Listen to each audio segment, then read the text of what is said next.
At some point after you come home, you start feeling ready to go out into the world and find your own community with other parents and other babies. And then you start noticing how the other babies move, explore, and interact. How other parents get to just sit on the bench while their babies crawl or walk around freely. Even when you understand corrected age and know about developmental delays, you still compare. We all do. Hi, this is Never Too Early. Today, I want to talk about the comparison trap, something I fell into way harder than I expected, and how I eventually found a way to carry it differently. I started going out to find our community about 8 or 9 months after we came home from the NICU. We had the newborn phase over the summer, then spent most of the long, dark winter at home. And once the weather got a little better, we started going out to playgrounds, baby groups, family center play hours, baby swimming classes, and libraries. Almost every day, sometimes multiple times a day during summer, and at least a few times a week through winter for 3 years straight. So I got to watch a lot of babies and a lot of parents. And the mobility delay in my son, who was born in 23 weeks, became clearer and clearer the more I watched. I'm not someone who compares much by nature, even though, I grew up in a pretty competitive culture in South Korea and then spent my young adulthood in North American hustle culture. So there were moments, but generally my nature kept me from going too deep into that comparison game, even living in those environments. But when it came to my son, it was different. I would watch other babies crawling freely, grabbing things, pulling themselves up, zooming around while I was carrying my son everywhere because he had basically zero mobility for 2 years. Then something shifted in me. I started feeling frustrated, discouraged, and constantly questioning if I was doing something wrong. I felt like I was doing so much, all these activities, all this effort just to see nothing. Our pediatrician had been saying this from the very beginning over and over. Unless there's a brain issue, he'll do it his own time. Don't worry, don't force it. I understood that in my head, but in day to day life, surrounded by crawling or walking babies and parents who got to just relax, it felt like a burn in my heart. Although I only really broke down once, and I want to give myself credit for that.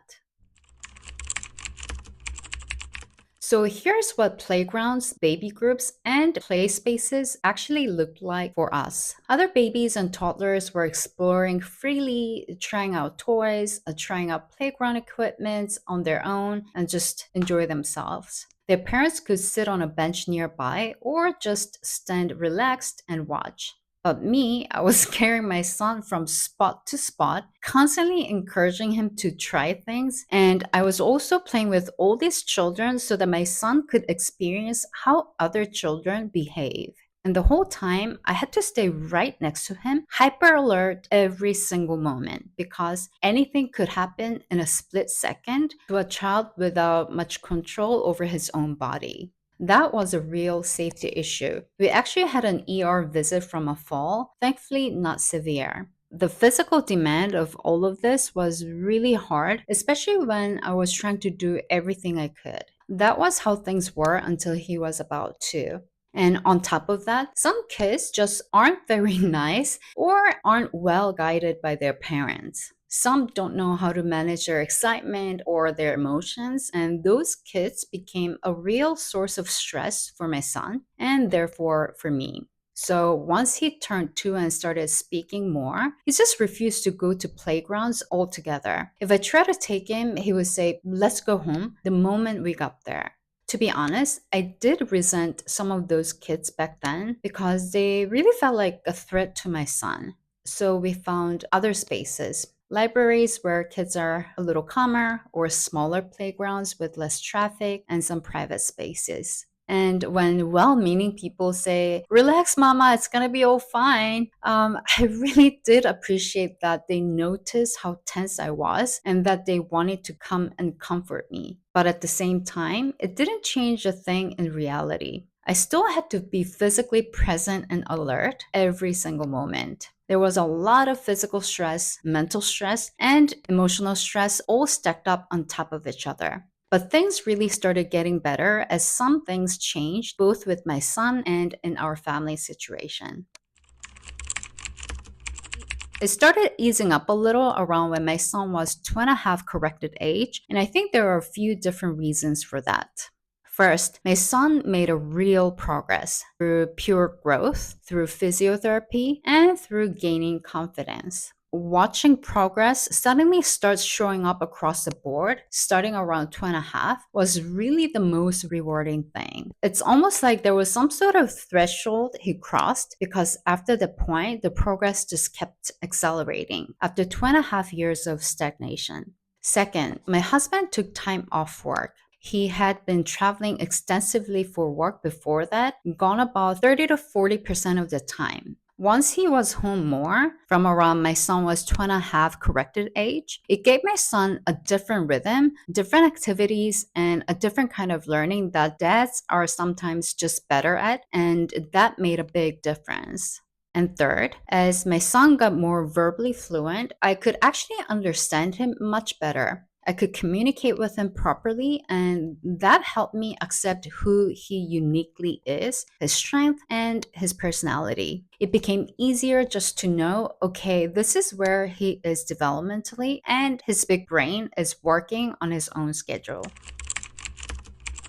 So, here are a few things I wish I had done differently. Things that could have saved me from a lot of stress and headache. First, accept the timeline fully.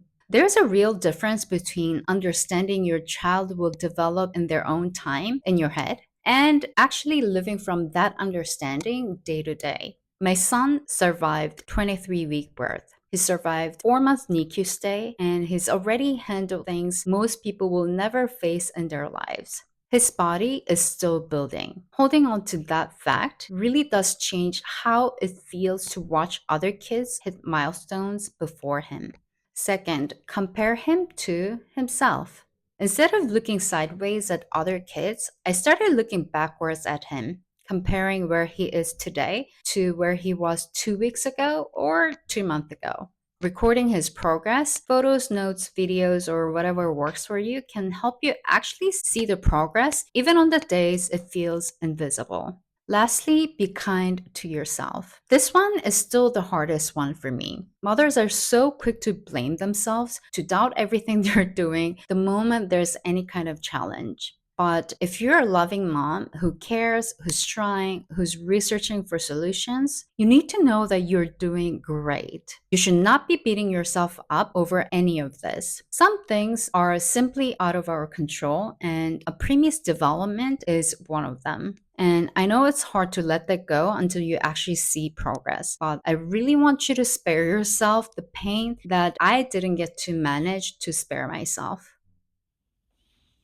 Comparison is something every parent does and struggles with. We know it's not helpful and we do it anyway. But for preemie parents, the comparison trap can actually be harmful because trying to push your child onto someone else's timeline can genuinely get in the way of their progress. Pretty much every medical professional we've worked with has said the same thing. Your child has their own timeline. Don't force it, support it. Let's look at our preemies as exactly who they are, not who we expect them to be, not who the kid next to them is.